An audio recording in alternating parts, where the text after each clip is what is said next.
আসসালামু আলাইকুম রহমতুল্লাহ। দর্শক ভাই বন্ধুরা, যারা ছাগল লালন পালন করেন তাদের উদ্দেশ্যে এই ভিডিওটা। দীর্ঘদিন আমি ছাগল লালন পালন করতেছি, কোন ওষুধটা কোন সময় কী কাজে আসে আসলে এই জিনিসটা আপনাদের মাঝে তুলে ধরার চেষ্টা করতেছি। এই যে এটা একটা ভিটামিন, আমি নামটা দেখাচ্ছি, দেখেন।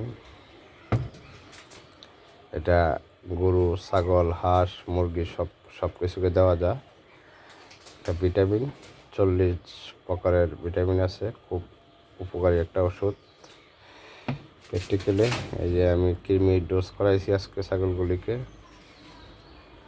এই জিনিসগুলি তুলে ধরতেছি। এটা একটা মাল্টিভিটামিন, এই যে দেখাচ্ছি। এই ওষুধগুলি আসলে এই যে এটা একটা জিঙ্ক, এসিআই কোম্পানির। এই জিঙ্কটা খুব কাজে আসে, লুচি বাড়ায়। উলান শক্ত হয়ে গেলে এই ওষুধটা খুবই কাজে আসে।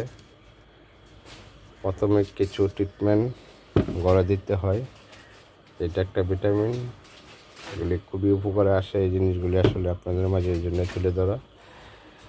তো আপনাদের আসলে ট্রিটমেন্ট সম্বন্ধে বুঝতে হবে। এই যে এটা একটা খুব সুন্দর কার্যকারী একটা ওষুধ।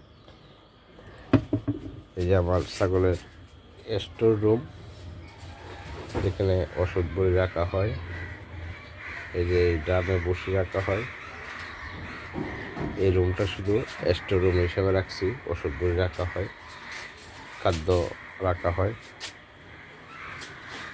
আজকে কৃমির ডোজ করাইলাম, প্রচণ্ড শীত পড়তেছে।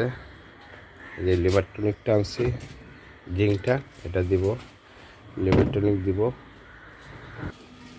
তো যেদিন কৃমির ডোজ করাবেন এদিন যারা বুসি খাওয়াই লালন পালন করেন, বুসি দিবেন না, কাঁঠালের পাতা দিবেন।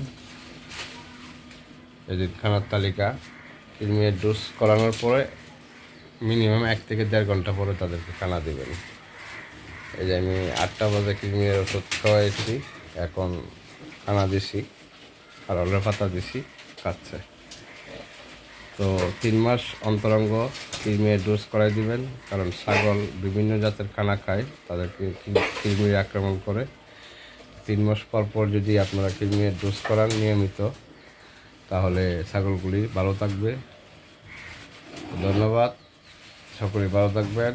আর প্রাথমিক অবস্থা কোনো কিছু জানতে চাইলে আমার হোয়াটসঅ্যাপ নম্বরে যোগাযোগ করতে পারেন, 01710278081। আমি বলে দিতে পারবো, যতটুকু আমি বুঝি আপনাদেরকে হেল্প করতে পারবো। ধন্যবাদ, সকলে ভালো থাকবেন।